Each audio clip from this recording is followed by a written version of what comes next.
কেমন আছেন সবাই?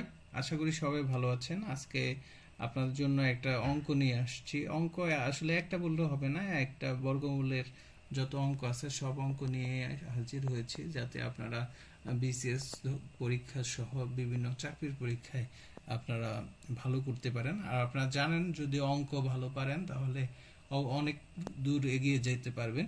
তো সেজন্য আমরা আজকে যে অঙ্কটা দেখাবো এটা একটু কঠিনই বলতে পারেন।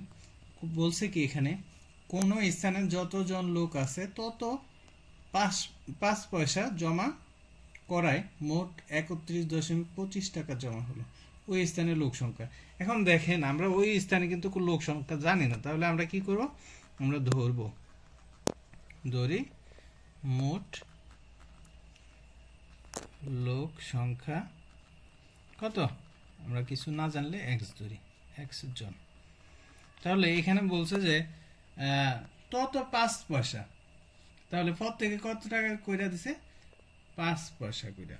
আচ্ছা, তত বলতে বুঝাইছে কি, একটু ভালো করে বুঝেন বন্ধুরা। তত বলতে এক জনে 5 পয়সা, তাহলে একজনে যদি দেয়, একজনে দেয় 5 পয়সা মানে কত? আমরা জানি 1 পয়সা মানে হচ্ছে 1 পয়সা সমান সমান 1 টাকা সমান সমান 100 পয়সা। তাহলে এখানে আমরা একটু করে দিই, ভগ্নাংশ করে দিই।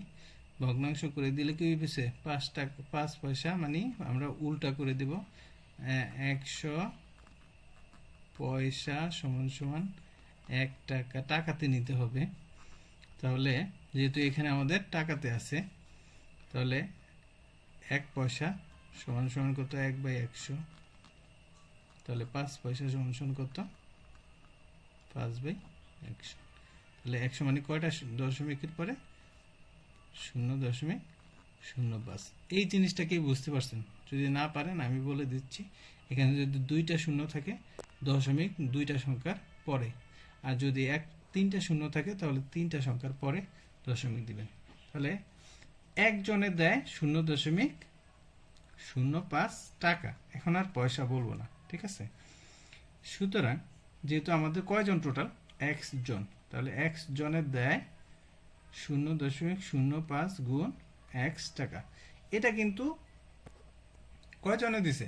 এক্স জনে। কিন্তু এখানে আবার প্রশ্ন করছে, ভালো করে প্রশ্নটা বুঝতে হবে। কোন স্থানে যতজন লোক আছে প্রত্যেকে তত পয়সা, তত 5 পয়সা জমা করে। তত 5 পয়সা মানে কি বুঝাইছি? এইটা কিন্তু এখন প্রত্যেকে দিছে, মানে প্রত্যেকে বলতে একজনে এত টাকা। তাহলে একজনে যদি দেয়, 0.05 এক্স টাকা, তাহলে এক্স জনে পুরো 31.25 টাকা দিবে। তাহলে এক্স সমান সমান হয়েছে 31.25 টাকা। যদি না বুঝেন তাহলে আমাকে বলতে পারেন, আমি আবারও বলি যে এখানে এখানে কিন্তু আপনাদের বুঝাইতে যায় একটু হয়েছে, সমস্যা হচ্ছে। আপনারা যদি না বুঝে থাকেন আমি বলি, এখানে কিন্তু আমরা টোটাল ধরবো এক্স জনে যেই টাকাটা দেয়, এক্স জনে মানে একজনে দেয় টোটাল 0.05 এক্স টাকা। কিভাবে? তত 5 পয়সা বলছে, তাহলে তত মানে হচ্ছে এক্স, আর 5 পয়সা মানে হচ্ছে 0.05। সেই জন্য এই একজনে দেয় 0.05 এক্স টাকা, আর বাকি রইল কয়জন? টোটাল এক্স জন। তাহলে মোট দেয় হচ্ছে 0.05 গুণ এক্স সমান সমান 31.32 টাকা। বা আমরা কি করব? এক্স এক্সে গুণ করব, এক্স স্কোয়ার। আর এখানে আছে কি 0.05, এটা আছে কি আকারে? এটা আছে গুণ আকারে, ওই সাইডে গেলে ভাগ আকারে। 31.25 0.05। এখন আমরা জানি সবাই দশমিক উঠাইতে, যদি আপনারা না পারেন তাহলে আমি আবার বলে দিই। দশমিক উঠাইতে হইলে অবশ্যই দশমিকের পরিবর্তে একটা এক, যে কটা সংখ্যা থাকে এই কটা শূন্য হবে। তো এখানে 31.25 আর নিচে 5, আমরা কিন্তু দশমিক উঠাইছি। এখন আপনি বলবেন যে আপনি দশমিক উঠাইছেন, কিন্তু আপনি তো ঠিকভাবে উঠাননি। আমি একটু উঠে দেখাই দিই। একটা এই উপরের দশমিকের জন্য নিচে একটা এক, যে কটা সংখ্যা থাকে এই কটা শূন্য। আবার নিচের দশমিকের জন্য একটা এক, যে কটা সংখ্যা থাকে ওই কটা শূন্য। দেখেন 100 100 হয়েছে, আমরা কেটে দিছি। তাহলে এখন বাকি রইল এক্স। এখন দেখেন আমরা কিন্তু 5 দিয়া এটারে কাটতে পারি কিভাবে? 5 6 30 থাকে কত? কত থাকে? 12।